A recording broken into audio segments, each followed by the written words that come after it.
London, 1847. The silver-grey mist clung to the cobblestone streets as Lady Isabella Montgomery gazed out the window of her father's modest townhouse. Her slender fingers traced the droplets of rain sliding down the glass, much like the tears she refused to shed. The weather matched her mood, somber yet dignified, as she contemplated the decision that had been made for her future. "Hey, Isabella, are you listening to me?" The Earl of Westmoreland's voice, once commanding and confident, now carried the desperate edge of a man facing ruin. She turned from the window, her emerald eyes meeting her father's weathered face. "Yes, father. The Duke of Blackthorn has agreed to the arrangement. This is not merely an arrangement, child. It is our salvation." The Earl's hands trembled slightly as he clutched a letter bearing the Blackthorn seal. "The Duke's solicitor has confirmed the terms. Your dowry will be modest, but in return the Duke will settle our debts and restore our family's standing." Isabella smoothed the folds of her deep blue dress, a relic from a time when their finances were less precarious. "And what does the Duke receive in this bargain, father? A wife he has never met? A stranger to raise his children? He gains a respectable match from an old family. Your reputation is impeccable, your education superior to most young ladies, and—" He hesitated. "He requires a mother for his daughters." "I've heard whispers about the Duke," Isabella said, her voice measured. "They say he is as cold as the winter frost, that his heart turned to stone when his wife passed." The Earl sighed, the weight of their circumstances evident in the slump of his shoulders. "Rumors often exaggerate, Isabella. Duke Blackthorn is a powerful man, respected in Parliament and feared in business circles. His first marriage was tragically brief, yes, but he has conducted himself with honor." Isabella's lady's maid, Martha, entered quietly with a tea tray, her eyes downcast but ears attentive. "When am I to meet my future husband?" Isabella asked, accepting a cup of tea from Martha with a grateful nod. "There will be no courtship, I'm afraid. The Duke is a busy man and sees no need for such formalities. The wedding is set for 3 weeks hence at St. George's." The teacup trembled in Isabella's hand. "So soon, without even a proper introduction?" "His Grace will attend Lady Harrington's ball tomorrow evening. You will have your introduction there." The Earl's tone softened as he regarded his only child. "Isabella, I would not ask this of you if there were any other way. Your mother, rest her soul, would be heartbroken to see our family name dragged through scandal and bankruptcy." Isabella set down her cup with deliberate care. "I understand my duty, father. I have always understood it." She lifted her chin, her posture straight and proud, despite the weight settling on her shoulders. "I shall meet the Duke tomorrow and prepare to become his wife, for our family's honor." Later that evening, Isabella sat at her dressing table as Martha brushed her chestnut hair in long, soothing strokes. The maid's face in the mirror reflected concern for her mistress. "Is it true what they say, Martha?" Isabella asked quietly. "About Blackthorn Manor being a place of shadows and sorrow?" Martha's hands stilled momentarily. "I've a cousin who works in the village near the Duke's estate. She says his Grace has changed since the death of his first wife. He was once considered a kind master, even charming in society. Now he speaks little, smiles never, and devotes himself entirely to his business affairs and parliamentary duties." "And his daughters, what of them?" "2 little girls, my lady. Lady Charlotte, who is 7, and Lady Emma, just 5. Quiet children, from what I hear, kept mostly in the nursery under the care of their governess." Isabella's gaze drifted to the portrait of her mother on her bedside table. "Children who have lost their mother deserve tenderness and understanding. Perhaps that, at least, I can provide." "You've always had a way with children, my lady," Martha said softly.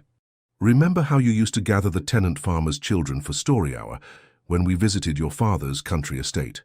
A ghost of a smile crossed Isabella's face. "Yes, before we had to sell it." She squared her shoulders. "I may not have chosen this path, Martha, but I shall walk it with dignity. Duke Blackthorn may have bargained for a convenient wife, but he shall find I am not a woman easily dismissed." The following evening, Lady Harrington's ballroom blazed with candlelight, the glittering chandeliers casting a warm glow over the assembled aristocracy of London. Isabella entered on her father's arm, her gown a masterpiece of ivory silk, with delicate emerald embroidery that matched her eyes, the last creation commissioned from a French modiste before their finances collapsed. Whispers followed her progress across the room. The Earl's daughter. to marry Blackthorn. Poor girl. Such a cold man, tragic about his first wife. Isabella kept her head high, though her heart fluttered with apprehension. Then the crowd seemed to part, conversations faltering, as a tall figure entered the ballroom. "His Grace, the Duke of Blackthorn," announced the butler. Isabella's breath caught in her throat. The Duke stood framed in the doorway, his powerful presence commanding attention without effort. Tall and broad-shouldered, he cut an imposing figure in his perfectly tailored black evening clothes. His features were striking rather than handsome. A strong jaw, aristocratic nose, and penetrating grey eyes beneath dark brows. His hair, black as midnight with threads of silver at the temples, was swept back from a high forehead. But it was his expression that truly captured Isabella's attention, or rather, the lack of one. His face might have been carved from marble, revealing nothing of the man beneath. The Earl guided Isabella forward as the Duke approached. "Your Grace, may I present my daughter, Lady Isabella Montgomery?" Isabella sank into a perfect curtsy, years of deportment lessons serving her well despite her nerves. "Your Grace, it is an honor." When she rose, she found those grey eyes studying her with detached assessment, as if she were a horse at auction. "Lady Isabella." His voice was deep and cultured, but devoid of warmth. He took her gloved hand and bowed over it with impeccable manners that nonetheless felt mechanical. "I trust your father has informed you of our arrangement." "He has, Your Grace." "Good. I dislike unnecessary conversation." His gaze swept over her once more. "You appear healthy and well-educated. My solicitor speaks highly of your character and accomplishments. You will suit my requirements." Isabella felt a flicker of indignation beneath her composure. "And what requirements might those be, Your Grace, beyond settling my father's debts?" Something flashed in his eyes, surprise, perhaps, that she would speak so directly. "My daughters need appropriate guidance as they grow. My household requires a mistress to maintain proper order. Society expects a man of my position to have a wife. You fulfill these necessities without complications of excessive emotion or romantic notions." "I see," Isabella replied, her voice steady despite the coldness of his assessment. "A business arrangement, then?" "Precisely." He offered his arm. "The first dance is beginning. We shall participate, as expected." As he led her to the dance floor, Isabella gathered her courage. "Might I inquire about your daughters, Your Grace? I would like to know something of the children who will be in my care." For a moment the mask slipped, and Isabella glimpsed a shadow of profound pain in his eyes before the shutters fell once more. "Charlotte resembles her mother. Emma has my colouring. They are well behaved and keep to their schedules. Their governess, Miss Winters, will provide you with their routines. I do not interfere with the nursery, and I expect you will manage that domain without troubling me." The orchestra began a waltz, and the Duke's hand settled at her waist, maintaining a proper distance as they moved with practiced precision across the floor. His steps were perfect, his lead confident. Yet Isabella felt no connection to the man who would soon be her husband. "Do you ever spend time with your daughters, Your Grace?" she dared to ask. His jaw tightened. "They are presented to me after dinner on Sundays, unless I am away on business. This arrangement has served adequately since their mother's passing." Isabella's heart ached at the coldness of it. "Children need more than adequacy, Your Grace. They need affection, guidance." "What they need," he interrupted, his voice low and cutting, "is stability and proper upbringing. Sentimentality is a luxury I neither indulge in nor encourage. Remember that, Lady Isabella, when you come to Blackthorn Manor." As they continued to dance in silence, Isabella studied the man who would become her husband. Behind that impassive facade, and beneath those harsh words, she sensed not cruelty, but something far more complex, a pain so deep it had transformed into a fortress. The music drew to a close, and the Duke escorted her back to her father with a formal bow. "The wedding preparations proceed as planned. My solicitor will call upon the Earl tomorrow with the final contracts." He turned to Isabella. "I depart for Blackthorn Manor in the morning, and shall return only for the ceremony. Good evening, Lady Isabella." With that he strode away, leaving Isabella to contemplate the life that awaited her, with a man who seemed determined to keep his heart locked away from the world, and from the wife who would soon share his name, but perhaps never his soul. 3 weeks later, beneath the soaring arches of St. George's, Hanover Square, Isabella stood beside the Duke as they exchanged vows. His responses were clear and precise, hers steady despite her uncertainty. When the moment came for him to kiss his bride, he placed a brief, formal kiss upon her lips that held not a hint of affection. As they turned to face the sparse gathering of witnesses, the Duke leaned close to her ear and whispered words that froze her heart. "My heart died with the mother of my daughters. Remember that, Duchess, and expect nothing more than what we have agreed upon." Isabella felt the weight of the Blackthorn signet ring on her finger as she walked down the aisle on her new husband's arm. Behind her practiced smile lay a silent promise to herself. This cold, wounded man might have secured her hand in marriage, but she would not allow his bitterness to define her future or that of the two little girls waiting at Blackthorn Manor. The carriage rattled over the winding country road, carrying Isabella away from everything familiar. Seated across from her, the Duke remained silent, his attention fixed on documents from a leather portfolio. He had spoken barely 20 words since leaving London, making it abundantly clear that conversation was not among his priorities. As twilight descended, Blackthorn Manor finally came into view through a break in the ancient oaks lining the drive. Isabella leaned forward, her breath catching at the sight. Rising against the darkening sky stood a grand Tudor mansion, its stone facade weathered by centuries, wings stretching outward like great arms embracing the formal gardens. Lights glowed in scattered windows, yet something in its aspect suggested more shadows than warmth. "We have arrived," the Duke stated unnecessarily as the carriage slowed. Isabella gathered her composure. "It's magnificent. It has stood for 400 years. A hint of pride colored his voice, the first emotion she'd detected since their meeting. The East Wing dates to Henry VIII's reign. Subsequent generations added the rest. The carriage halted before the main entrance, where a double row of servants stood waiting. As they descended, an elderly man in impeccable livery stepped forward. "Welcome home, Your Grace, and welcome to Blackthorn Manor, Your Grace," he said, bowing deeply to Isabella. "Thank you." Isabella faltered, realizing she did not know the man's name. "Hawkins, Your Grace. I have served as butler at Blackthorn Manor for 32 years. His formal demeanor softened slightly. "We are all most pleased to welcome a new Duchess." The Duke cut in before Isabella could respond. "Has Miss Winters brought the children down as instructed?" "Yes, Your Grace. They await in the blue drawing-room." Isabella's heart quickened at the prospect of meeting her stepdaughters. The Duke offered his arm with mechanical courtesy, leading her through the grand entrance hall with its soaring ceiling and ancestral portraits watching from the walls. Hawkins opened a set of double doors, announcing, "His Grace, the Duke of Blackthorn, and Her Grace, the Duchess."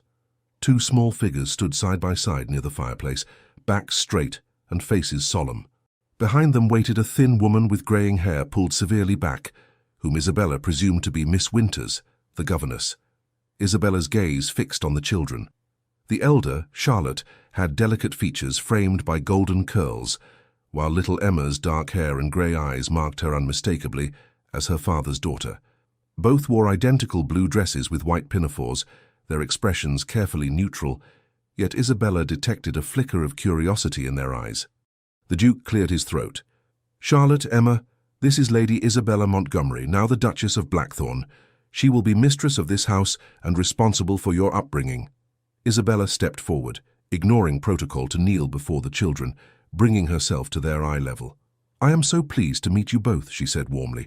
"I hope we shall become good friends." Charlotte, the 7-year-old, executed a perfect curtsy. "Welcome to Blackthorn Manor, Your Grace." Her voice was clear but hesitant, as if reciting a carefully memorized greeting. 5-year-old Emma followed her sister's example, though her curtsy wobbled slightly.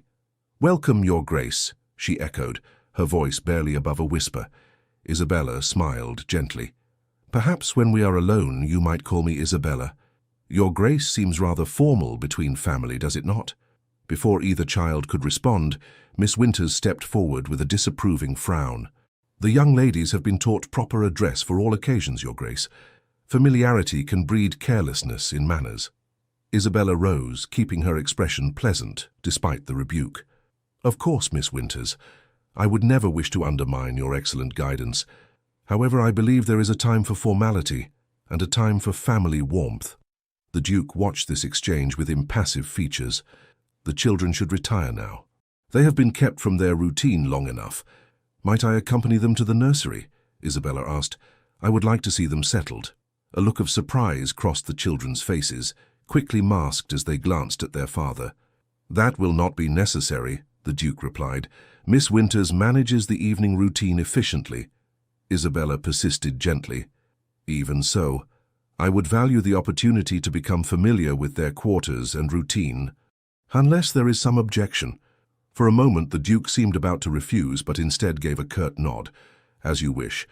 Hawkins will show you to your chambers when you are ready. I have correspondence to attend to. He turned to leave, then paused. Charlotte, Emma, conduct yourselves properly for your new stepmother. After he departed, an uncomfortable silence fell over the room. Isabella smiled at the children, determined to bridge the awkwardness. Shall we proceed to the nursery, then? Perhaps you might show me the way. Charlotte looked uncertainly at Miss Winters, who nodded stiffly. The young ladies may lead you, Your Grace. I shall follow to ensure they do not overtire themselves with excessive chatter. As they climbed the grand staircase, Isabella attempted gentle conversation. Do you enjoy reading, Charlotte? I brought several books that I loved as a child. Miss Winters selects our reading materials, Charlotte replied cautiously. We read improving texts and practice our penmanship daily. And you, Emma, do you have a favorite story? The younger girl glanced back at the governess before whispering, I like the one about the little duck. Miss Winters interjected, Lady Emma refers to a moral tale about obedience and the consequences of wandering from one's proper place. It serves as an excellent lesson. Isabella contained a sigh, beginning to understand the rigid atmosphere that surrounded these children. The nursery suite, when they reached it, reinforced her impressions. The rooms were immaculate, with educational charts adorning the walls and not a toy out of place. While comfortable and well-appointed, it lacked the warmth and small touches of disorder that should accompany childhood. After watching the girls change into nightgowns with the help of a nursery maid, Isabella asked if she might read them a bedtime story. The young ladies have a strict schedule, Your Grace, Miss Winters objected. They retire precisely at 7 o'clock after prayers and a review of tomorrow's lessons. Isabella noticed Emma's crestfallen expression and made a decision. I appreciate your dedication to routine, Miss Winters, but tonight is special. As their new mother, I would like this privilege. Her tone was gentle but firm. Perhaps we might bend the rules just this once. The governess's lips thinned with disapproval, but she could hardly refuse the new Duchess outright. As you wish, Your Grace. I shall use the time to prepare tomorrow's scripture lesson. When Miss Winters withdrew to an adjoining room, Isabella sat on the edge of Charlotte's bed, gesturing for Emma to join them. Both girls seemed hesitant, unaccustomed to such informality. Now then, Isabella said softly, shall I tell you a story my mother once told me? It was my favorite when I was just your age, Emma. As Isabella wove a tale of a brave princess who rescued her kingdom through kindness and cleverness rather than force, she watched the children's expressions gradually relax. Emma's eyes widened with wonder, while Charlotte, though maintaining her composure, leaned forward slightly in interest. When the story concluded, Emma looked up at Isabella with the first genuine smile she had shown. I like that story better than the duck one. So do I, Isabella confided, tucking the blankets around her. Perhaps tomorrow we might read another. Charlotte, more cautious than her sister, asked, will you be managing our lessons now, Your Grace? I imagine Miss Winters will continue your formal education, Isabella replied carefully. But I hope to spend time with you both each day. Would you like that? Charlotte glanced toward the door where Miss Winters had disappeared. Father says we must not be a burden to anyone. The simple statement revealed volumes about the Duke's household. Isabella gently touched Charlotte's cheek. You could never be a burden, dear one. Getting to know you both will be my greatest joy. After bidding the girls good night, Isabella found Hawkins waiting to escort her to her chambers. As they walked the long corridor, she gathered her courage to ask, Hawkins, how long has Miss Winters been with the children? Since shortly after the late Duchess's passing, Your Grace. Nearly 4 years now. And before that? What was the household like when the first Duchess was alive? Hawkins hesitated, his professional demeanor momentarily troubled. It would not be my place to discuss such matters, Your Grace. I understand your discretion, Hawkins, But I am now the Duchess of Blackthorn. To serve this family properly, I need to understand its past. The old butler's resolve wavered. The late Duchess, Lady Catherine, brought much light to these halls. Music, laughter, guests. Blackthorn Manor was different then. And the Duke, was he different as well? Hawkins stopped before an ornate door. Your chambers, Your Grace. After a pause, he added quietly, His Grace suffered a profound change after the tragedy. What you see now is not the man he once was. With a respectful bow, he left her at the threshold. Isabella entered a suite of rooms decorated in shades of blue and gold, elegantly appointed but somehow impersonal. A young maid curtsied nervously, introducing herself as Lily, assigned to be Isabella's lady's maid. As Lily helped her change, Isabella learned the Duke occupied separate chambers in the opposite wing. Later, as she sat at the dressing table brushing out her hair, a soft knock sounded at the door. Opening it, she found little Emma in her nightgown, clutching a worn stuffed rabbit. Emma, is something the matter? Isabella ushered the child inside. Mr. Whiskers wanted to say good night again, Emma said, holding up the rabbit. Then in a smaller voice, and I wanted to ask if you really will tell another story tomorrow. Isabella's heart melted at this tentative reach for connection. Of course I will. I promise. She knelt down, gently straightening Emma's nightgown. Does Miss Winters know you're here? Emma shook her head, eyes widening in alarm. She checks on us at 8:30. I must be back before then. Then we should get you back to the nursery quickly, Isabella said, taking the child's hand. Though I'm very glad you came to visit me. As they slipped through the shadowed corridors, Emma whispered, Charlotte wanted to come too, but she said it wasn't proper. Perhaps tomorrow Charlotte might join us for our story, Isabella suggested. Returning Emma to her bed without alerting Miss Winters, Isabella pressed a gentle kiss to the child's forehead, an impulse that made Emma's eyes widen in surprise before a smile bloomed across her face. Back in her chambers, Isabella stood at the window, gazing out at the moonlit grounds of Blackthorn Manor. Somewhere in this grand, sombre house was her husband, a man who had married her, yet remained a stranger. And in the nursery were 2 children, starved for affection, trapped in routines that provided structure but little joy. This house needs light, she whispered to herself, determination settling in her heart, and those children need love. The Duke might have declared his heart dead, but Isabella Montgomery, now Duchess of Blackthorn, was very much alive, and she would not surrender to the shadows that had claimed this household for too long. Weeks passed at Blackthorn Manor as autumn deepened toward winter. Isabella established herself with quiet determination, learning the rhythms of the household while gradually introducing changes. The Duke remained distant, their interactions limited to occasional formal dinners, where conversation rarely strayed beyond estate matters or perfunctory social obligations. Each morning, Isabella visited the nursery, slowly earning Charlotte's guarded trust and nurturing Emma's growing attachment. Miss Winters resisted these intrusions into her domain with rigid disapproval, but Isabella persisted with unfailing politeness and increasingly firm authority. One crisp November afternoon, Isabella sat in the morning room reviewing household accounts when Hawkins appeared at the door. Mr. Hughes awaits in the library, Your Grace. He has brought the quarterly reports for the estate and the London properties. Isabella had yet to meet Hughes, her husband's steward and closest adviser. Thank you, Hawkins. Please inform Mr. Hughes I shall join him shortly. In the library she found a middle-aged man with shrewd eyes and a practical demeanour. He bowed respectfully. Your Grace, I apologize if I've interrupted your day. I normally conduct business directly with the Duke. My husband is in London until tomorrow, Isabella replied, seating herself at the desk.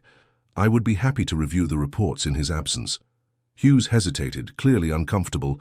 With all due respect, Your Grace, these matters are quite complex. His Grace prefers to handle all financial and business concerns personally. Isabella maintained her composure. I understand, Mr. Hughes. However, as Duchess of Blackthorn, I should be familiar with the estate's operations. I assure you I am quite capable of comprehending complex matters. Something in her tone must have convinced him, for Hughes reluctantly opened his portfolio.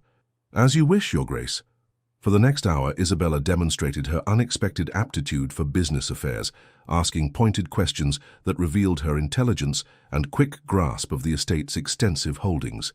Hughes gradually shifted from condescension to reluctant respect. The coal mine near Sheffield, Isabella noted. The production has decreased while maintenance costs have risen substantially, yet there's no explanation provided.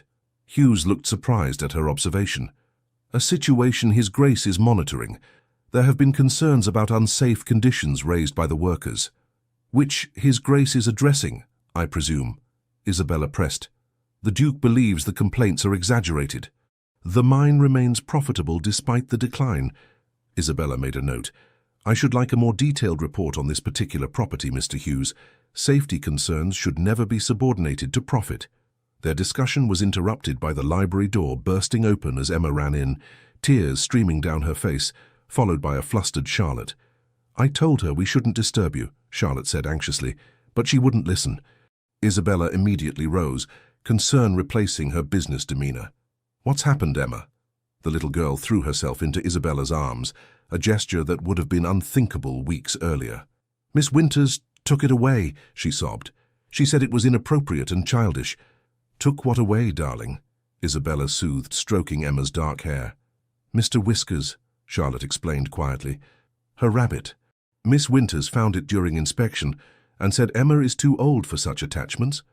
Isabella's expression hardened, even as her voice remained gentle. Mr. Hughes, please excuse me. This requires my immediate attention. Hughes gathered his papers, looking uncomfortable but not unsympathetic. Of course, Your Grace. I shall return tomorrow when His Grace is present. Isabella found Miss Winters in the schoolroom, methodically sorting through a cupboard. On a high shelf sat Emma's beloved stuffed rabbit. Miss Winters, a word, if you please, Isabella said, her voice controlled despite her anger. The governess turned, her face a mask of righteous authority. Your Grace, I was just explaining to the young ladies that proper young women do not form inappropriate attachments to toys. Lady Emma must learn to conduct herself with decorum. Emma is 5 years old, Isabella countered. There is nothing improper about a child treasuring a comfort object. With respect, Your Grace, the late Duke's mother established strict guidelines for raising Blackthorn children. Indulgence leads to weakness of character. Isabella stepped closer, lowering her voice. I am aware of tradition, Miss Winters, but I am now responsible for these children's well-being. Emma will have her rabbit returned immediately. His Grace entrusted me with his daughters when he made me their stepmother, Isabella interrupted firmly. Unless you wish to take this matter to him directly, I suggest you defer to my judgment. The threat of involving the Duke, who detested domestic disturbances, was effective. With rigid disapproval, Miss Winters retrieved the rabbit and handed it to Isabella. Thank you, Isabella said with perfect courtesy. Now I believe the children might benefit from an afternoon in the gardens before the weather turns. I shall accompany them myself. That evening, Isabella sat at her writing desk, penning a letter, when a knock sounded at her door.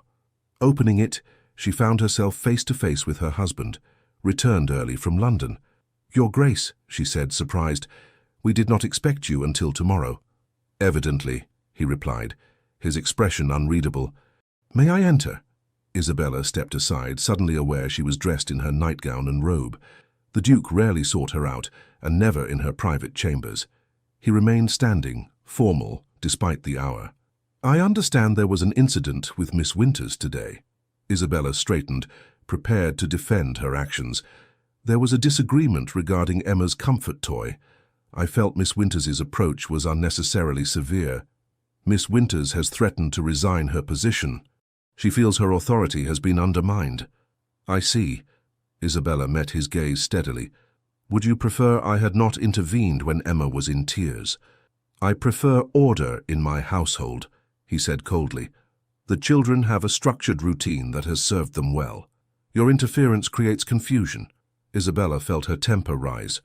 With respect, Your Grace, a routine that leaves a child sobbing over a beloved toy is not serving anyone well.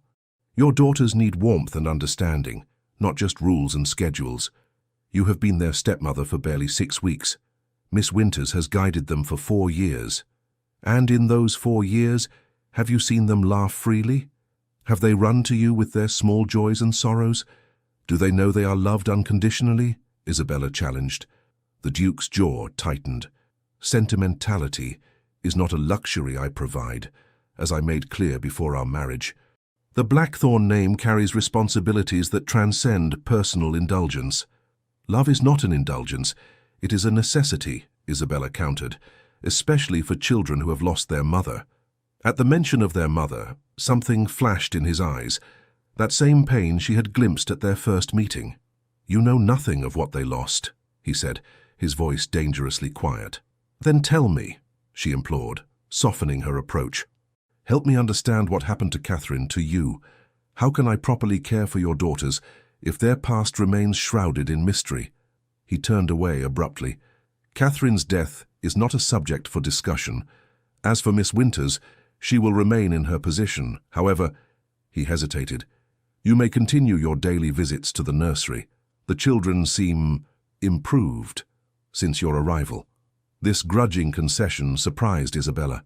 Thank you, Your Grace. He moved to leave, then paused at the door.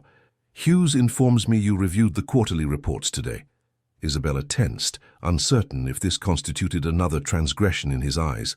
Yes, I hope you don't object. He was impressed by your understanding of the figures, most unusual in a woman. Before she could determine if this was criticism or praise, he continued, The Sheffield mine situation requires attention. I shall review your notes on the matter. With that, he departed, leaving Isabella to wonder at this small crack in his glacial facade. The following Sunday afternoon, Isabella sat with the girls in the garden room, a pleasant space she had reclaimed from disuse. Charlotte was practicing her embroidery, while Emma drew pictures with coloured pencils, an activity Miss Winters considered frivolous, but which Isabella had quietly introduced. Look, Isabella. Emma held up her drawing. In the 6 weeks since Isabella's arrival, Emma had blossomed, her natural exuberance gradually emerging from beneath layers of rigid discipline. It's you and me and Charlotte and Mr. Whiskers in the garden. Isabella admired the childish rendering with genuine appreciation. It's wonderful, Emma. You've captured Charlotte's golden curls perfectly. Charlotte, still more reserved than her sister, but increasingly relaxed in Isabella's presence, glanced up from her needlework. Emma has quite forgotten Father's rule about using your title, Your Grace. When we are alone, I prefer Isabella, she reassured Charlotte. Though perhaps in public settings, Mother might be more appropriate than Your Grace, if you both feel comfortable with that. Emma's face lit up. Could I really call you Mother? Before Isabella could respond, a shadow fell across the doorway. The Duke stood there, his expression inscrutable as always, though something in his posture suggested he had overheard their exchange. The children immediately straightened, their momentary ease vanishing. Good afternoon, Father, they said in unison. Charlotte, Emma, he acknowledged with a nod. I came to inform you that I must travel to Scotland on business. I shall be absent for approximately 2 weeks. Isabella saw disappointment flicker across Emma's face. These brief Sunday interactions were the only regular contact the children had with their father. Perhaps, Isabella suggested carefully, the girls might write to you during your absence. They've both been practicing their penmanship diligently. The Duke seemed about to dismiss the suggestion when Charlotte spoke up tentatively. I could write about my progress with the pianoforte, Father. Miss Winters says I am advancing well. Something almost soft passed across his features. You play the pianoforte? Yes, Father, for nearly a year now. Isabella realized with a pang that he had not known this fundamental fact about his own daughter. Your mother was accomplished at the instrument, he said, the words appearing to surprise even himself. Emma, emboldened by this rare moment of personal conversation, held out her drawing. Would you like to see my picture, Father? For a suspended moment, Isabella feared he would refuse. Instead, he took the paper awkwardly, studying the childish figures. You have included the new roses in the south garden, he observed. They were your mother's favorite variety. Emma beamed at his recognition. Isabella promised we could cut some for the dinner table when they bloom properly. Did she? His gaze shifted to Isabella. Your mother would have approved. He handed the drawing back to Emma. You may write to me if you wish, once each week. My secretary will ensure I receive your letters. After he departed, Isabella noticed a subtle change in the atmosphere. That brief exchange, with its rare mention of their mother and the Duke's unexpected acknowledgement of their activities, had affected both girls deeply. Later that evening, Isabella was surprised to receive a summons to the Duke's study. She found him surrounded by papers, preparing for his journey. "You requested to see me, Your Grace?" "Yes." He set aside his work. "During my absence, several matters will require attention. Hughes will manage most estate business, but there are certain social obligations that cannot be postponed." He slid a leather portfolio across the desk. "These contain the relevant correspondence and my instructions. Lady Harrington's charity committee meets Thursday next. The Blackthorns have always been represented. You will attend in my stead." Isabella accepted the portfolio, recognizing this delegation of duty as a sign of grudging trust. "Of course. There is also the matter of Charlotte's education," he continued. "She will soon require more advanced instruction than Miss Winters can provide. I have correspondence from several suitable finishing schools in the portfolio." "Finishing school?" Isabella questioned. "Charlotte is only 7. Planning must begin now for her placement next year. The best institutions have extensive waiting lists." Isabella hesitated, then ventured, "Have you considered a governess specifically trained in advanced subjects? Charlotte could remain at Blackthorn while receiving an education equal to any school." His eyebrows rose slightly at her counter-proposal. "You have given this some thought." "I have," Isabella admitted. "Charlotte is exceptionally bright, but still young. Separation from her sister and home might do more harm than good at this stage." The Duke studied her with new attention. "You've formed attachments to my daughters rather quickly." "They are remarkable children," Isabella said simply. "It would be impossible not to care for them." Something shifted in his expression, not warmth exactly, but a momentary lowering of his guard. "My mother was sent to boarding school at 8. She considered it formative to her character." "Times have changed," Isabella suggested gently. "Modern educational philosophies recognize the importance of family bonds alongside academic rigor. You speak as though you have studied such matters." "My own mother believed in education for women. She ensured I was taught by the finest tutors available, including subjects normally reserved for gentlemen." Isabella paused. "I would wish the same for Charlotte and Emma." The Duke tapped his fingers on the desk, considering. "Present me with alternatives when I return. I will consider your recommendations alongside the traditional options." As Isabella turned to leave, he added, "One more matter. During my absence, you have my authority to review and sign any urgent correspondence Hughes brings regarding the Sheffield mine situation. I've informed him of this arrangement." Surprised by this unprecedented delegation of business affairs, Isabella simply nodded. "I shall handle it with care." "I believe you will." For the briefest moment, something almost like respect showed in his eyes. "Good night, Isabella." It was the first time he had used her given name. The Duke's absence created space for subtle changes at Blackthorn Manor. Isabella established a new rhythm for the children's days, maintaining the structure they needed, while incorporating periods for play, music, and exploration of the estate grounds. Miss Winters remained rigid in her disapproval, but adapted to the adjusted schedule with grudging compliance. The charity committee meeting presented Isabella's first major social appearance as Duchess of Blackthorn. Lady Harrington and her circle initially received her with cool curiosity, clearly expecting little from the daughter of an impoverished earl who had married into one of England's oldest dukedoms. Isabella surprised them with her intelligence, poise, and thoughtful contributions to their planned hospital fundraising. By the meeting's end, several ladies had issued invitations for tea, and Lady Harrington herself remarked, "Blackthorn has chosen more wisely than we expected, my dear." "I believe it was necessity, rather than wisdom, that guided his choice," Isabella replied with disarming honesty. "But I intend to prove worthy of the position nonetheless." News of the Duchess's successful social debut travelled quickly.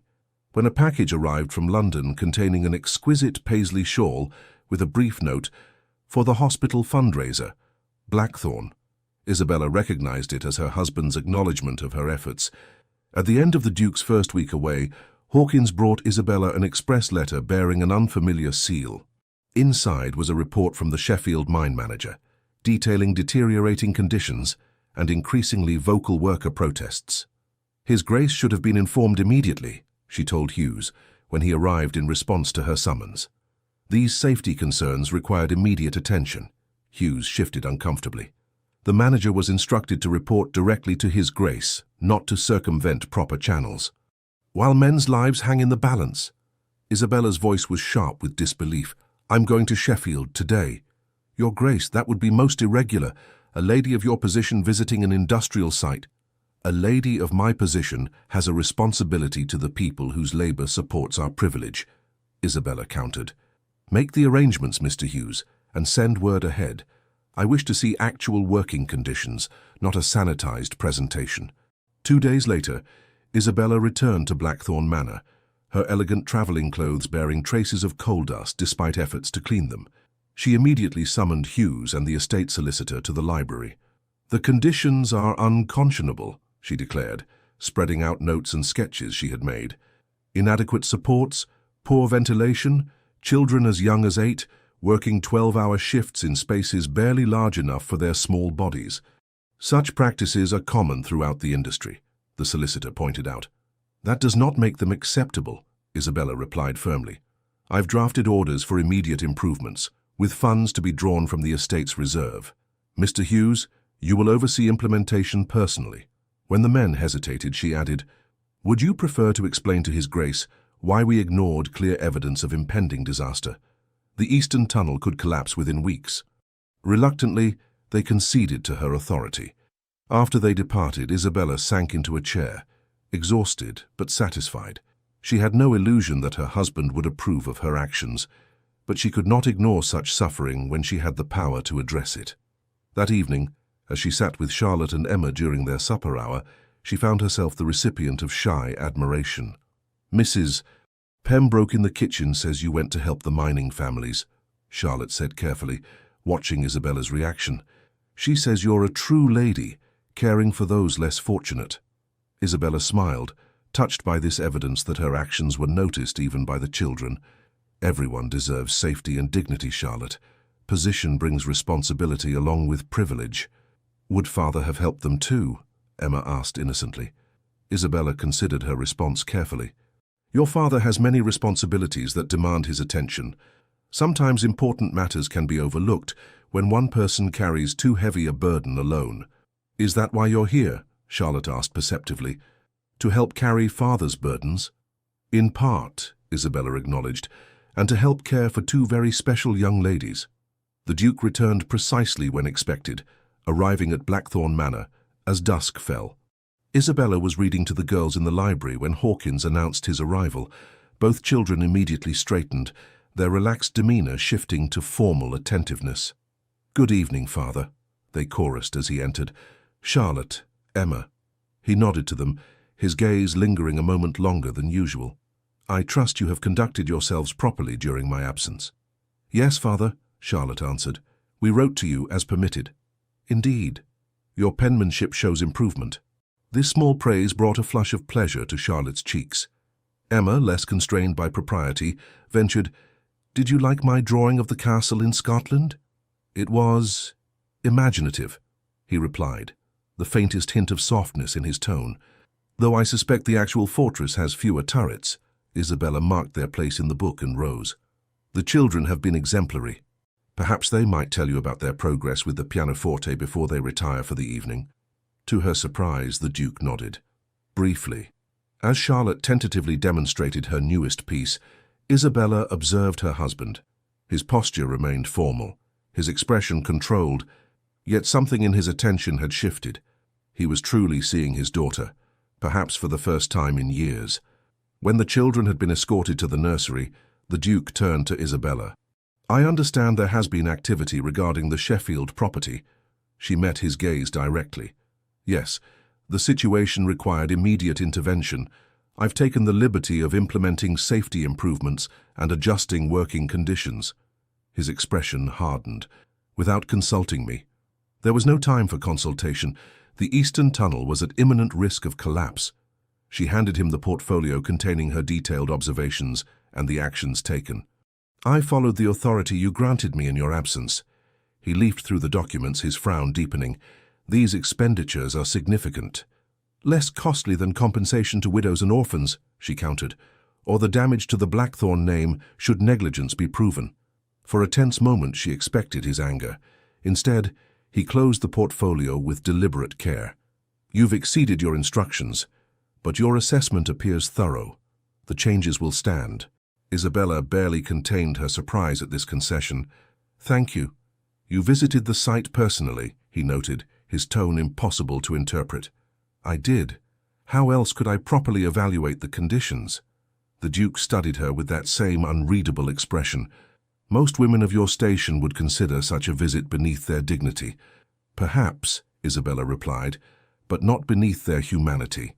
Something flickered in his eyes. Surprise, perhaps, or reluctant respect. "You continue to confound expectations, Duchess. I shall take that as a compliment, Your Grace." The smallest hint of a smile touched his lips before vanishing. "See that you don't make a habit of managing my affairs without consultation."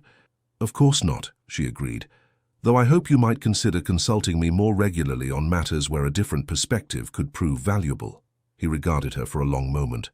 "Perhaps. Now, if you'll excuse me, I have correspondence to attend to." As weeks passed, subtle changes continued at Blackthorn Manor. The Duke began joining them for tea in the afternoons when his schedule permitted. These occasions remained formal, his conversation primarily directed toward the children's education and activities. Yet Isabella noticed he listened more than before, occasionally asking questions that suggested genuine interest in their development. December brought preparations for Christmas, a season Isabella discovered had been observed with minimal festivity since Catherine's death. When she proposed more elaborate celebrations, she expected resistance. "The children deserve to experience the joy of the season," she ventured during one of their rare private dinners. "I thought perhaps a small tree in the drawing room, some simple decorations." The Duke set down his wineglass. Catherine was particularly fond of Christmas traditions. She insisted on greenery throughout the house and gifts for every servant. The unexpected mention of his late wife left Isabella momentarily speechless. "Then perhaps we might honor her memory by restoring some of those traditions." He studied the candle flame between them. "The first Christmas after her passing, I couldn't bear to continue the customs she had loved. It seemed a mockery of her absence." His voice had lost its usual cool precision, revealing a glimpse of the pain he typically concealed. "The children were too young to remember how it had been before." "But they're old enough now to create new memories," Isabella said gently. "Memories that include happiness alongside remembrance." His gaze met hers across the table, more open than she had ever seen it. "You may proceed with your plans, within reason." "Thank you." Isabella hesitated, then added, "Might I ask, what gifts did Catherine typically choose for the girls?" A shadow of pain crossed his face, but he answered, "Books for Charlotte. She recognized her scholarly nature even as an infant. For Emma," he paused, "musical toys." Catherine believed Emma would have her talent for music. Isabella absorbed this rare glimpse into the family's past. "She sounds like a remarkable woman who knew her daughters well." She was. For once he didn't retreat from the subject. Intelligent, compassionate, stubborn when she believed herself right. Not unlike... He stopped abruptly. "Not unlike," Isabella prompted softly. The Duke rose, his momentary openness vanishing. "It grows late. Good night, Isabella." Though he had withdrawn, Isabella recognized the significance of what had occurred. For the first time, he had voluntarily spoken of Catherine, sharing memories instead of burying them beneath silence. Christmas at Blackthorn Manor transformed the somber household. Under Isabella's direction, evergreen boughs adorned mantels and stairways, red ribbons brightened dark wood paneling, and the scent of spiced cider filled the air. The servants moved with new energy, many expressing quiet gratitude for the return of traditions long abandoned. On Christmas Eve, Isabella arranged a small gathering in the main drawing room.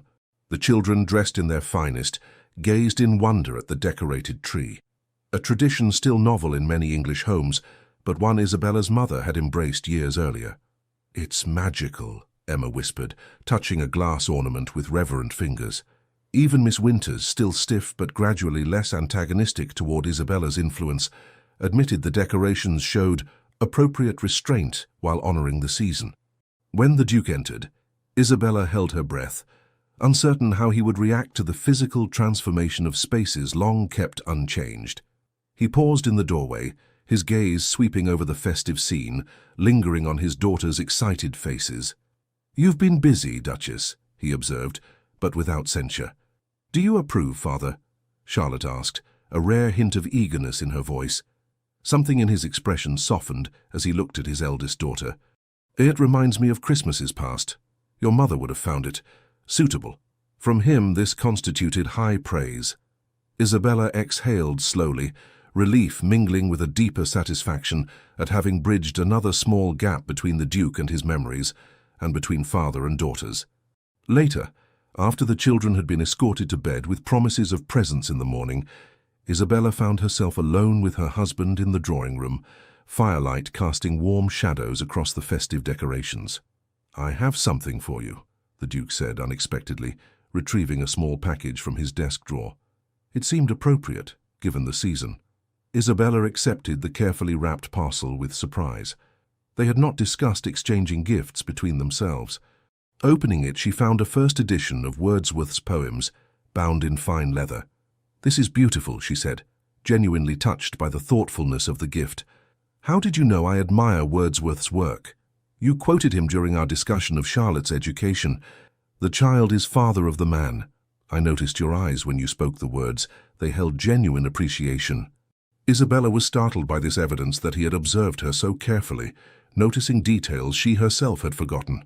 "You have a perceptive eye, Your Grace." "Adrian," he said quietly. "Pardon?"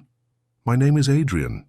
It seems absurd that my wife continues to address me by title in private." The simple invitation felt momentous, another small barrier lowered between them. "Thank you, Adrian. I have something for you as well." She retrieved a package from beside her chair, watching nervously as he unwrapped it. Inside lay a finely crafted wooden box, its lid inlaid with the blackthorn crest. "Open it," she encouraged. Inside, he found a collection of small watercolor paintings. The children in the garden, Charlotte at the pianoforte, Emma feeding birds in the park, both girls beside the Christmas tree. "I've been practicing my watercolors," Isabella explained, suddenly shy. "I thought you might like to have these moments, especially when your duties take you from home." Adrian stared at the paintings, his expression unreadable. For a terrible moment, Isabella feared she had presumed too much, crossed an invisible line into matters too personal. "Catherine used to sketch them," he said finally, his voice low. "I have a collection of her drawings from their infancy. I haven't looked at them since you lost her," Isabella finished gently. "I didn't know. I didn't intend to cause pain with my gift." "No." He closed the box carefully. "It isn't pain, precisely. Or not only pain." He looked up, meeting her eyes directly. "Thank you, Isabella. It is thoughtful." In the silence that followed, something shifted between them. Not dramatic, but perceptible. A small current of understanding that had not existed before. "Would you tell me about her?" Isabella asked softly. "Not now, perhaps, but someday. The girls have so few memories, and I think remembering might hurt less than trying to forget." Adrian's gaze returned to the fire. For so long he had built walls around Catherine's memory, as if speaking of her might shatter the fragile control he maintained, but Isabella's gentle persistence had begun to create cracks in those defenses. "Perhaps," he conceded, his voice barely audible, "someday." As Isabella prepared for bed that night, she reflected on the months since her arrival at Blackthorn Manor. The household remained far from the warm family home she had secretly hoped to create, but change was happening, slowly, almost imperceptibly at times, but undeniably real. The Duke, Adrian, remained a complex, guarded man, but she had glimpsed enough of the person beneath the formal exterior to understand that his coldness masked profound pain rather than cruelty. The girls were blossoming under her care, finding balance between proper behavior and childhood joy. And Isabella herself had found unexpected purpose in her arranged marriage, not merely in fulfilling social obligations, but in healing a fractured family. Whatever the future might hold, she had already accomplished more than she had dared hope on that rainy day when her father had announced her betrothal. As she drifted towards sleep, Isabella recalled Emma's words earlier that evening. "This is the best Christmas ever." For a child who had known only somber observances of the holiday, perhaps it was. And perhaps, Isabella thought with cautious hope, it marked the beginning of better days for all at Blackthorn Manor. Spring arrived at Blackthorn Manor, breathing new life into gardens long neglected. Under Isabella's direction, Catherine's beloved rose garden had been restored, and now crimson and ivory blooms climbed trellises where only thorns had remained. Nearly 6 months had passed since her wedding day, 6 months of gradual, often painful progress in thawing the frost that had encased the Blackthorne family. The Duke, Adrian as she now thought of him, though she rarely used his name aloud, maintained his reserve, but moments of connection had grown more frequent, especially regarding the children. Emma now ran to Isabella without hesitation, offering uninhibited affection that warmed her heart. Charlotte, still more cautious by nature, had nonetheless developed a quiet confidence in Isabella's presence, sharing her thoughts and concerns with increasing openness. Even Miss Winters had grudgingly adapted to Isabella's influence, though she maintained her belief in strict discipline. The household staff had transformed from silent, efficient shadows to individuals who occasionally smiled and spoke freely in the Duchess's presence. On a particularly fine April morning, Isabella sat at her desk reviewing correspondence when Hawkins appeared at her door, his dignified demeanor disturbed by unusual agitation. "Your Grace, a gentleman has arrived requesting an immediate audience with His Grace. The Duke is meeting with his solicitor in London today," Isabella reminded him. "He isn't expected until evening." "Yes, Your Grace. I informed the gentleman, but he insists his business cannot wait." Hawkins hesitated. "He claims to be Mr. James Harlow, brother to the late Duchess." Isabella set down her pen. Catherine's family had never visited Blackthorne Manor during Isabella's residence, nor had Adrian ever mentioned them. "Did the Duke leave instructions regarding Mr. Harlow?" "No, Your Grace. To my knowledge, Mr. Harlow has not called at Blackthorne Manor in nearly 4 years." "I see." Isabella considered the implications. "Please show Mr. Harlow to the blue drawing room. Offer refreshments and inform him I shall join him shortly." After Hawkins departed, Isabella took a moment to compose herself. This unexpected visitor likely represented another piece of the puzzle that was Adrian's past, and potentially another source of pain. In the drawing room she found a man in his early 30s with fair hair and Catherine's delicate features. He paced near the window, tension evident in his posture. "Mr. Harlow," Isabella greeted him. "I am Isabella Blackthorne, Duchess of Blackthorne." He turned, surprise flickering across his face before he bowed correctly. "Your Grace, I apologize for the intrusion. I was unaware the Duke had remarried." "Last autumn," she confirmed, gesturing for him to be seated. "My husband is in London on business today. How may I assist you?" Harlow remained standing, his expression troubled. "I must speak with Blackthorne directly. It concerns a matter of family importance." "I understand.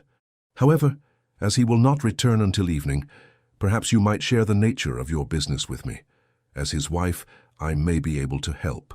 Harlow studied her with undisguised assessment. "With respect, Your Grace, you cannot possibly understand the history involved. This matter dates back to my sister's death."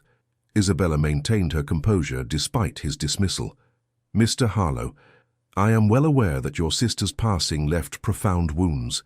While I cannot claim to know all that transpired, I have come to care deeply for the family she left behind, including her daughters." At the mention of the children, his expression changed. "Charlotte and Emma, how are they? I haven't seen them since Catherine's funeral. Blackthorne cut all ties with our family after—" "After what, Mr. Harlow?" Isabella prompted gently when he hesitated. He sank into a chair, the fight seeming to leave him. "After I accused him of being responsible for her death." Isabella controlled her shock. "Perhaps you should explain." "Catherine was always vibrant, full of life," Harlow began, pain evident in his voice. "When she married Blackthorne, they seemed genuinely happy. But after Emma's birth, something changed. Catherine became withdrawn, frightened. In her letters, she hinted at dark moods, at Blackthorne's increasingly controlling behavior." He leaned forward intently. "The official account claims she died of a fever, but I never believed it. Her last letter to me expressed fear, not of illness, but of her husband. She wrote she had discovered something that changed everything, that she needed to speak with me urgently. But she fell ill before that could happen," Isabella surmised. "Conveniently so," Harlow's tone was bitter. "Blackthorne claimed she collapsed suddenly, that the doctor was summoned too late. He refused to allow our family to see her before burial." Isabella processed this disturbing account. What brings you to Blackthorn Manor now, after 4 years? Harlow reached into his coat, withdrawing a folded paper. This arrived yesterday from a former lady's maid who served Catherine. The woman is dying and claims her conscience won't allow her to take certain knowledge to the grave. He handed the letter to Isabella.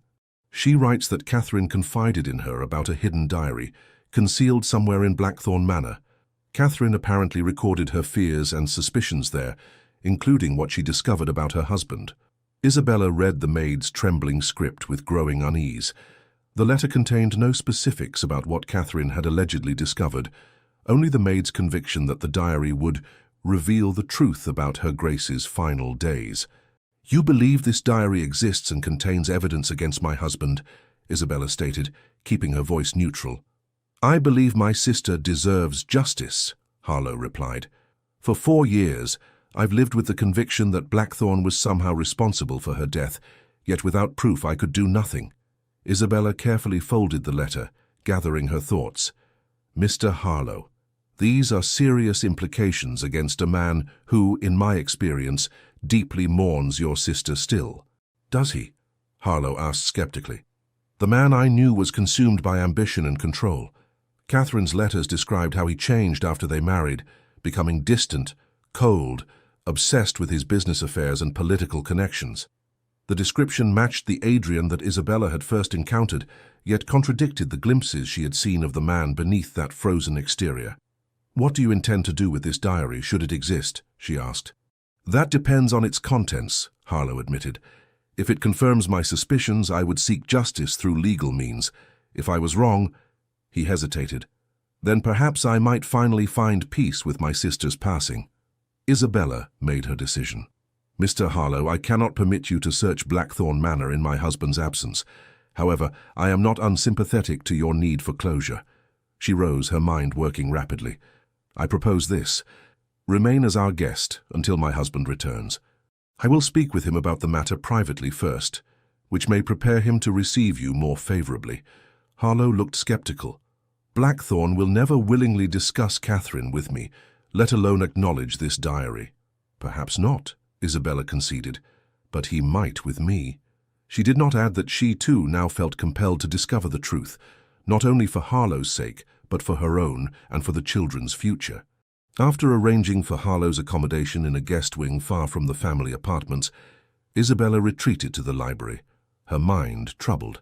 The accusations against Adrian seemed incompatible with the man she had come to know, yet she could not dismiss them entirely. His refusal to discuss Catherine's death had always struck her as excessive, even for a grieving widower. Could there be truth to Harlow's suspicions? The possibility chilled her. Yet Isabella's instincts, which rarely misled her, suggested something more complex than the simple narrative of villainous husband and victimized wife. When Adrian returned that evening, Isabella knew immediately that he had already been informed of their visitor. His expression was thunderous as he strode into the private sitting room where she waited. "You had no right to receive that man in my home," he said without preamble, anger making his voice dangerously quiet. Isabella met his gaze steadily. "He is your late wife's brother, and he traveled a considerable distance. Common courtesy demanded I receive him." "Courtesy?" Adrian laughed bitterly. "James Harlow publicly accused me of causing Catherine's death. He threatened legal action, demanded an inquiry, and poisoned what remained of her family against me." "Why have you never spoken of this?" Isabella asked. "It was not your concern." He paced before the fireplace, tension radiating from his tall frame. "Harlow will leave Blackthorn Manor immediately. I will not have him under my roof." "He brought a letter, Adrian." Isabella rose, moving to her desk to retrieve the maid's correspondence. "You should read it before you dismiss him." Adrian stared at the offered paper without taking it. "More accusations? More slander against my name?" "Information about a diary Catherine supposedly kept. A diary that might contain important truths about her final days." His expression hardened further. "Catherine kept no diary." "Can you be certain?" "The maid claims it was hidden, that Catherine feared your discovering it." "So now you too believe I had reason to harm my wife?" The pain beneath his anger was suddenly visible, raw and devastating. "Has your opinion of me fallen so low?" Isabella stepped closer, her voice softening. "I believe you loved Catherine, and still mourn her deeply." But I also believe there are aspects of her death you have never shared, perhaps cannot bear to share. This diary, if it exists, might bring closure not just to her brother, but to you as well." Adrian turned away, bracing one arm against the mantelpiece. For several long moments he remained silent, the struggle within him almost palpable. "There was no diary," he said finally, his voice altered, stripped of its usual control. "But Catherine did leave a letter I found only after her death, hidden among her personal correspondence." Isabella waited, sensing they had reached a crucial threshold. She wrote of her unhappiness, her conviction that I had changed, grown cold toward her. She spoke of suspicions, he faltered, suspicions that I had betrayed her, that my frequent absences concealed an affair. "And had you?" Isabella asked gently. "Never." The word emerged with fierce conviction. "I loved Catherine completely. My absences were necessitated by the reforms I was quietly supporting in Parliament, reforms that required delicate political maneuvering, often behind closed doors." "You didn't tell her about your political work?" "I was sworn to secrecy until the bill could be introduced properly. Several powerful families stood to lose significant income if child labor reforms passed. I couldn't risk word spreading, not even to Catherine." "So she believed you distant and secretive," Isabella realized. "Perhaps involved with another woman when in fact you were working for a cause she would have championed herself." Adrian nodded, the gesture heavy with regret. The final irony was that I had decided to confide in her that very week, to share everything once the initial parliamentary procedures were complete. But then the fever struck, so suddenly, so violently. His voice broke. By the time I returned from London, she was beyond coherent speech. She died believing the worst of me. Isabella moved to his side, gently touching his arm. "Did you never try to explain this to her brother, to her family?" "I showed Harlow the letter," Adrian said, bitterness returning to his tone. "He claimed I had forged it to cover my guilt. In his grief, he was determined to blame someone for the senselessness of her death. I became that target." "And you retreated behind walls of silence and duty," Isabella concluded softly, "cutting yourself off from everyone, including your daughters, rather than risk such pain again." He did not deny it, his silence confirmation enough. "Adrian," she ventured carefully, "would you consider speaking with James now? Sharing this truth after all these years? He has lived with his own pain and guilt, believing he failed to protect his sister." "To what end?" Adrian asked wearily. "He chose his narrative years ago. No explanation will satisfy him now." "Perhaps not," Isabella acknowledged. "But you have daughters who deserve to know their mother was loved truly and well by their father. And you—" She hesitated, then continued with gentle firmness, "You deserve to forgive yourself for circumstances beyond your control." Adrian's gaze met hers, the grey eyes that had once seemed so cold, now revealing depths of suppressed emotion. "How you believe I should revisit this pain? Open these wounds again?" "I believe," Isabella said carefully, "that wounds left to fester in darkness never truly heal. Perhaps bringing truth to light is the only path to genuine peace for all who loved Catherine." The following morning, Isabella arranged for the children to visit a neighboring estate where a spring fair was being held, ensuring they would be absent during the difficult conversation to come. In the formal study, Adrian sat behind his desk, his posture rigid as Hawkins showed James Harlow in. The two men regarded each other with wary hostility, years of blame and bitterness standing between them like a physical barrier. "Blackthorn." Harlow's greeting was cold. "Harlow." Adrian's response equally so. Isabella moved to stand beside her husband's chair, her presence a silent support. "Gentlemen, I suggested this meeting in hopes that honest dialogue might begin to heal old wounds. Mr. Harlow, my husband has agreed to address your concerns directly." Adrian's expression remained impassive, but Isabella noticed the slight tremor in his hand as he reached for a drawer in his desk. From it, he withdrew a small leather case, opening it to remove a folded letter yellowed with age. "4 years ago I showed you this letter," Adrian began, his voice controlled.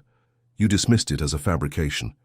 I ask you now to read it again, not with the immediate rage of grief, but with the perspective time provides." Harlow hesitated, then accepted the letter. As he read Catherine's handwritten words, his expression shifted from skepticism to confusion. "If this is genuine," he began. It is, Adrian interrupted. Compare it to her other correspondence if you doubt. Then why would Catherine believe you unfaithful? She was not a fanciful woman given to baseless jealousy. Adrian exhaled slowly. During the months before her death, I was engaged in confidential work supporting the Factory Act amendments. Reform that would limit child labor in mines and factories required discretion, as several influential families opposed any such restrictions. Understanding dawned in Harlow's eyes. The Carmichael Bill. You were involved with that legislation. I provided critical support and evidence gathered from my own industrial holdings. The work necessitated many evenings away, meetings that could not be disclosed without endangering the bill's passage. Why didn't you tell Catherine?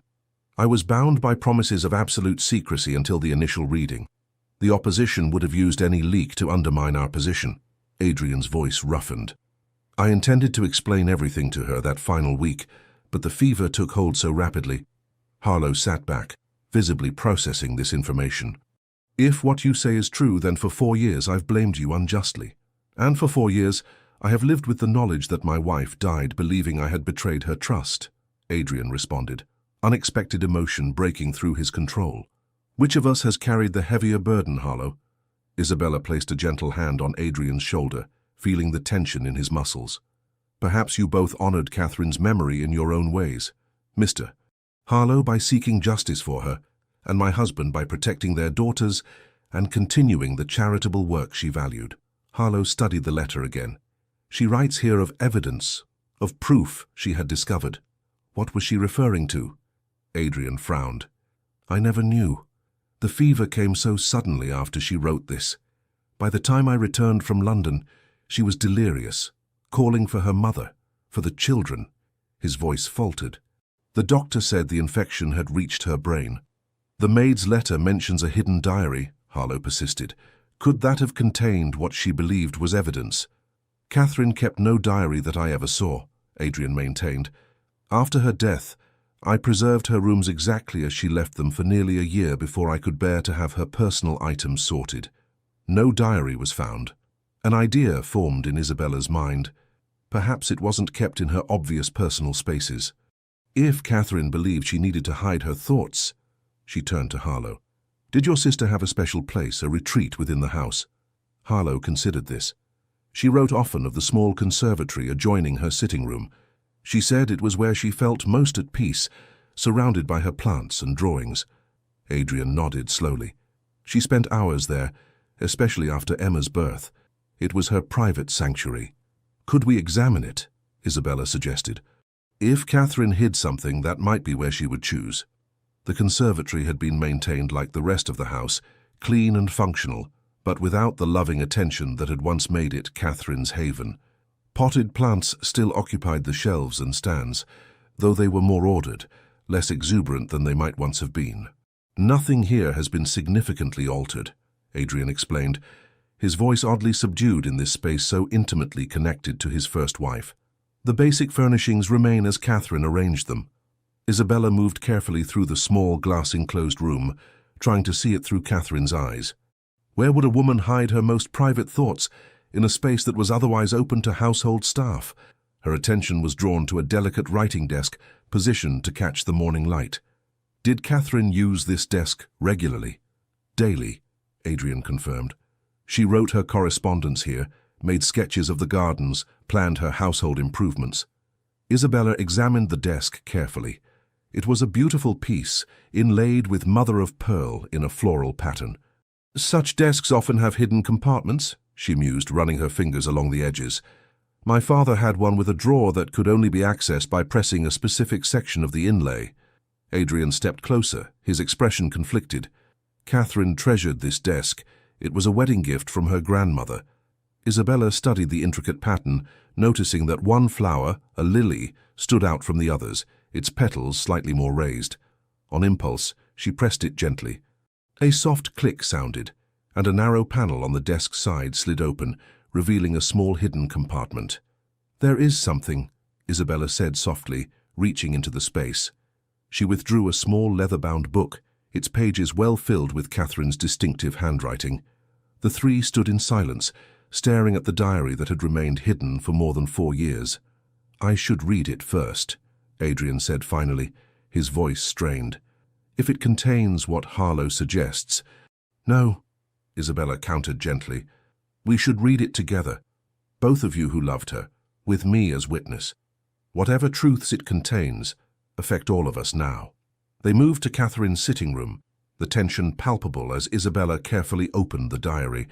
The early entries confirmed what they already knew: Catherine's growing concern over Adrian's absences, her fear that he had become distant, her confusion about the change in their once warm relationship. Then came an entry dated 3 days before her final illness began. I can no longer deny the evidence before me.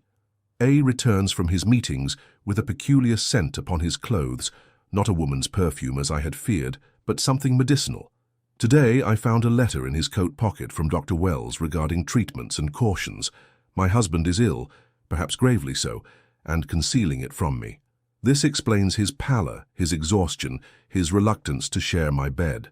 Why would he hide such a matter unless the diagnosis is dire? I am frantic with worry, yet must pretend ignorance. Tomorrow I shall visit Dr. Wells myself and demand the truth. Isabella looked up from the page to find Adrian's face drained of color.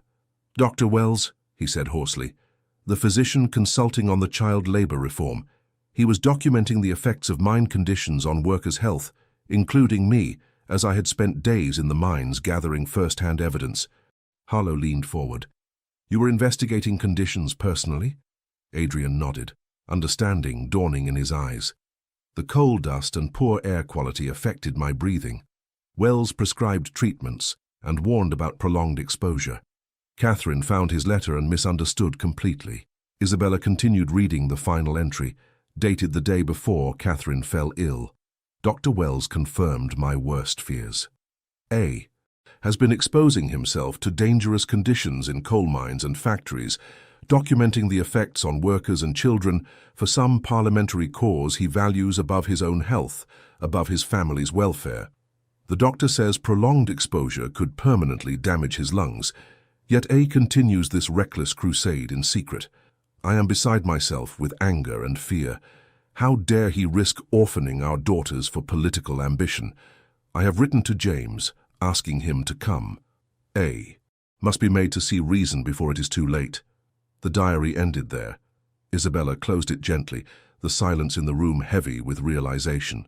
She thought I was killing myself for politics, Adrian whispered, shock evident in his voice. She died believing I valued reform above her and our daughters. No, Isabella corrected softly. She died fearing for you, angry because she loved you too much to accept your risking your life, even for a worthy cause. Harlow's expression had transformed as understanding replaced suspicion.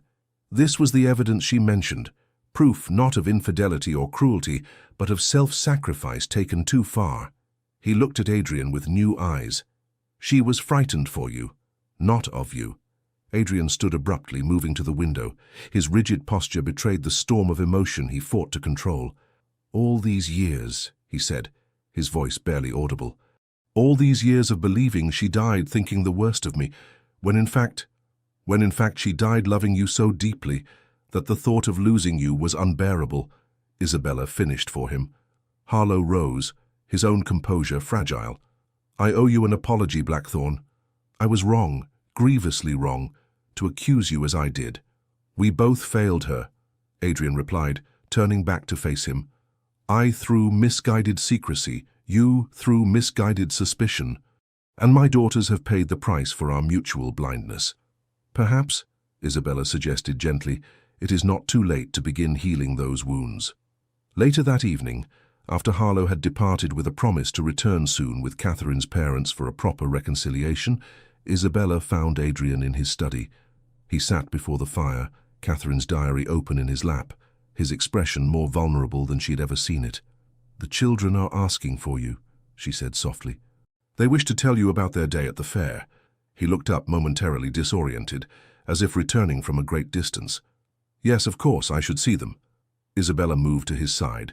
Before you do, may I ask what you are thinking?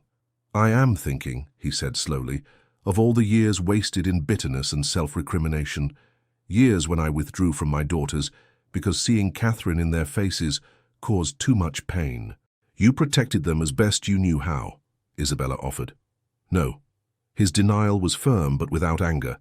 I failed them, just as I failed Catherine by not trusting her with the truth of my work. He closed the diary carefully. I told myself I was honoring her memory by maintaining the strict routines she established, but in reality I was hiding from the joy she would have wanted for her children. Isabella knelt beside his chair, taking his hand in hers. Adrian, you cannot change the past, but the future remains unwritten. Your daughters need their father, not a distant guardian, but the man Catherine loved, the man who was willing to risk his health to protect children he'd never met. He turned to her, his grey eyes searching her face as if seeing her truly for the first time. How did you come to understand me so well, Isabella? How did you see past the walls I built? Perhaps because I was looking for the man rather than the Duke, she answered simply. From our first meeting, I sensed your coldness masked something deeper. A ghost of a smile touched his lips. Even when I told you my heart had died with Catherine. Especially then, Isabella replied. A truly heartless man would never have declared himself so definitively ruined by loss. Adrian's hand tightened around hers. I meant those words on our wedding day. I believed my capacity for feeling had been buried with her. He paused, something new entering his expression. I was wrong. Isabella's breath caught at the implication in his voice, in his eyes. Adrian, you have brought life back to this house, he continued, his voice gaining strength. To my children, and, against all expectation, to me. His free hand rose to touch her cheek with unexpected gentleness. I made you no promises beyond the legal bonds of marriage, offered you nothing but duty in return for your sacrifice. You deserved better. I made my choice knowingly, Isabella reminded him, though her heart raced at his touch. Did you? An arranged marriage to a man widely known as cold and forbidding, with 2 motherless children and a household shrouded in grief? What kind of choice was that? The kind that led me to you, she answered simply, to Charlotte and Emma, to a purpose greater than I could have found elsewhere. Adrian studied her with wonder.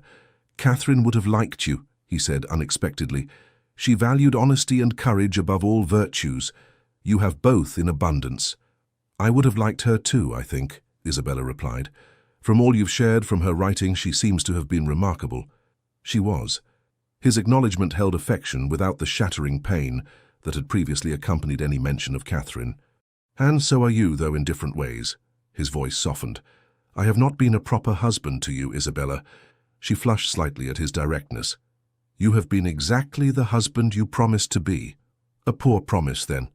His hand moved from her cheek to gently lift her chin, ensuring she met his gaze. I find myself wanting to offer a new one. Isabella's heart quickened. What sort of promise? To try, he said simply. To be not just a husband in name and legal standing, but a true partner. To open myself to the possibility that my heart, while scarred, is not beyond redemption. His voice grew husky. To see if what I have begun to feel for you might grow into something worthy of the extraordinary woman you are. Tears pricked at Isabella's eyes, unexpected emotion rising in her throat. For months, she had told herself that respect and cordial cooperation were all she could hope for in this marriage. To hear him speak of deeper possibilities overwhelmed her.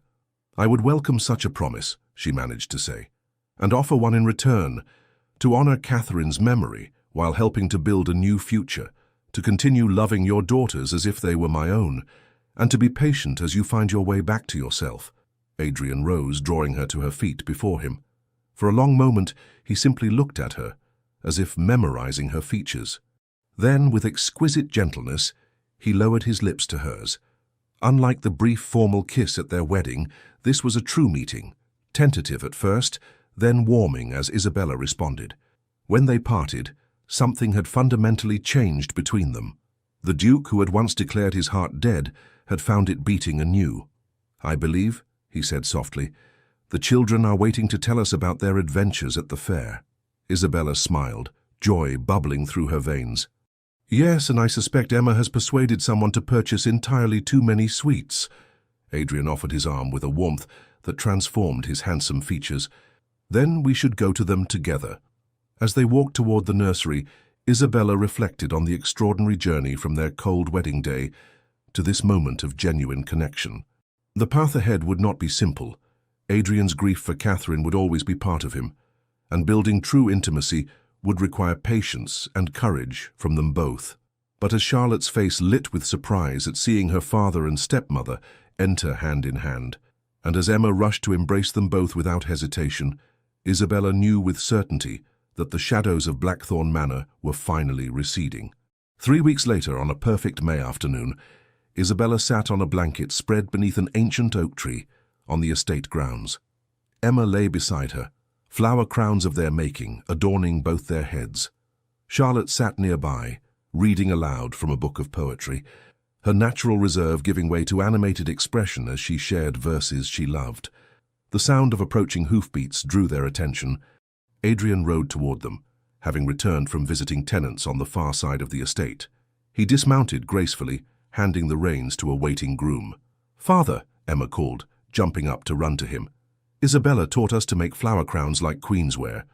To Isabella's delight, Adrian knelt to receive his younger daughter's enthusiastic embrace without reservation. "Did she indeed? It becomes you, Your Majesty." He bowed playfully, drawing giggles from Emma.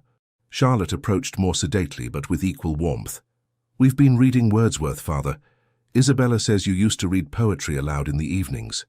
"Many years ago," Adrian acknowledged, his eyes meeting Isabella's over their daughter's head.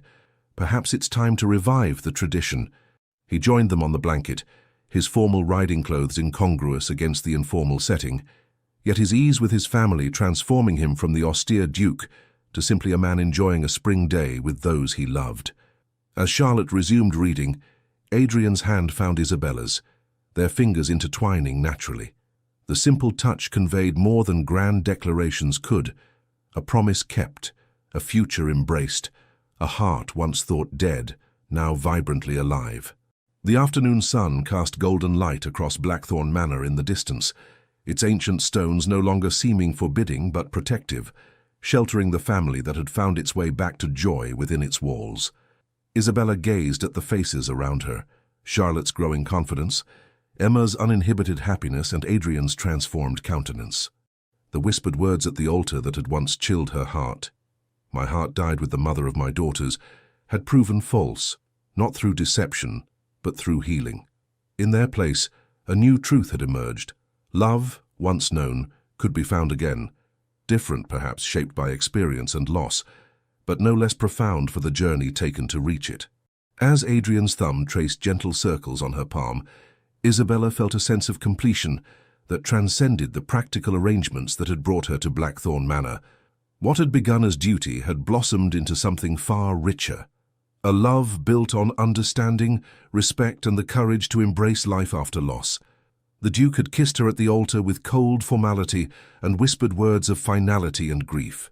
But here, beneath the spreading oak with their family surrounding them, his eyes promised a future neither of them could have imagined on that grey London day.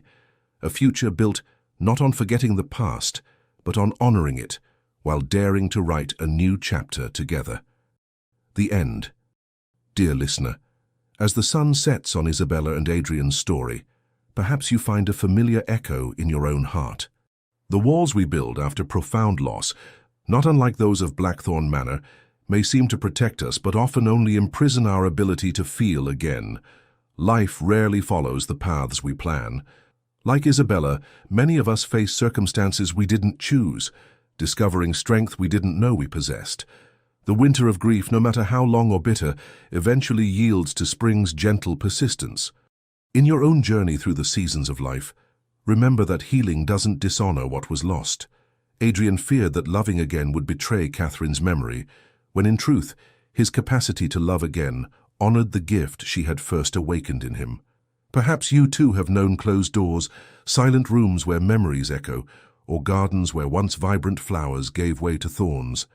Know that it is never too late to tend those gardens again, to allow light back into shadowed corners of your heart. Your story, like all the best ones, is still being written. Whatever chapter you find yourself in tonight, whether one of challenge or triumph, may you rest peacefully knowing that even the most tightly sealed hearts can open again to joy. The courage to begin anew, to reach for connection despite past wounds, remains one of life's most profound acts of faith. Like Isabella extending her hand to two frightened children, sometimes the bravest thing we can do is simply to offer tenderness in a world that has known too much coldness. As you close your eyes tonight, may you feel embraced by the same protective warmth that finally filled Blackthorn Manor. May your dreams be gentle, your rest deep, and may you awaken ready to discover what new gifts tomorrow holds. For in the end, it is never too late to find that our capacity for love and healing runs deeper than our wounds. The heart, once thought beyond redemption, proves itself remarkably resilient when given the chance to beat anew. Legends of the Fall. Thank you for staying with us until the end of this emotional journey. We hope Isabella and Adrian's story reminded you that even the coldest hearts can beat again, and that love can grow in the unlikeliest places. If this story moved you, please consider supporting our channel. Like the video, share your thoughts in the comments, share this story with someone who loves historical romance, and subscribe so we can continue telling stories filled with love, redemption, and emotional twists. At the end of this video, you'll see a suggestion for another story from our channel. Click and be surprised by another heart-stirring tale like this one.